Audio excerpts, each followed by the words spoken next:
ඍණ 4x ඍණ 2x මෙහෙම තිබුණොත් සුළු කරගන්නේ කොහොමද? ධන 4x ධන 2x මෙහෙම තිබුණොත් සුළු කරගන්නේ කොහොමද? ධන 4x ඍණ 2x මෙහෙම තිබුණොත් සුළු කරගන්නේ කොහොමද? ඍණ 4x ධන 2x මෙහෙම තිබුණොත් සුළු කරන්නේ කොහොමද? මෙන්න මේ වගේ අවස්ථාවක් වුණොත් මෙන්න මේ මම කියන ක්‍රමයට ඔයගොල්ලෝ පුරුදු වෙන්න. එතකොට ලේසි. මෙයාගේ ඉස්සරහට තියෙන ඍණ මෙයාගේ ඉස්සරහට තියෙන ඍණ. එhmenan අපි කියනවා ලකුණු සමානයි. මෙන්න මේ වගේ අවස්ථාවක ලකුණ පොඩ්ඩක් හිතින් අමතක කරලා මේ දෙන්න එකතු කරන්න. ඒ කියන්නේ මෙතන තියෙන මේ කොටස් දෙක එකතු කරන්න. 4යි 2යි 6යි x 6යි x වර්ග කියලා එහෙම ඉන්නේ. හරිද? දැන් 2යි x ට x කෙනෙක් එකතු වුණාම ඉන්නේ 3යි x.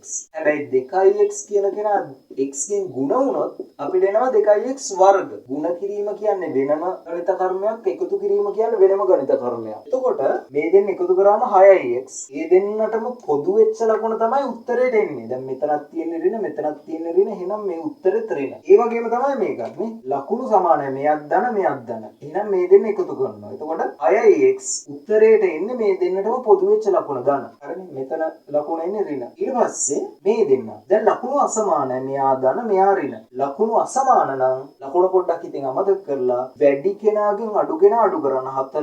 4යි x ගෙන් 2යි x අඩු කරන්න. වැඩි කෙනාගෙන් අඩු කෙනා. එතකොට 2යි x එනවා. වැඩි කෙනාගේ ලකුණු උත්තරේට දාන්න. මේකේ ලකුණු අසමානයි. වැඩි කෙනාගෙන් අඩු කෙනා අඩු කරන්න. 4යි x ගෙන් 2යි x අඩු වුණාම 2යි x. වැඩි කෙනාගේ ලකුණ දාන්න ඍණ. හරි. දැන් මම සාරාංශයක් විදිහට කියන්නම් කොහොමද මේ වගේ ගානක් සුළු කරගන්නේ කියලා. ලකුණු සමානයි නම් ඒ දෙන්න එකතු කරන්න 6යි x. දෙන්නටම පොදු වෙච්ච ලකුණ උත්තරේට දාන්න. ලකුණු සමානයි නම් එකතු කරා දෙන්නටම පොදු වෙච්ච ධන ලකුණ දැම්ම උත්තරේට. ලකුණු අසමානයි නම් වැඩි කෙනාගෙන් අඩු කෙනා අඩු කරන්න. ඒ එන උත්තරේට වැඩි කෙනාගේ ලකුණ තමයි උත්තරේට දාන්නේ. ඒ කියන්නේ ලකුණු අසමානයි. වැඩි කෙනාගෙන් අඩු කෙනා අඩු කරා වැඩි කෙනාට දාන ලකුණ දැම්මා.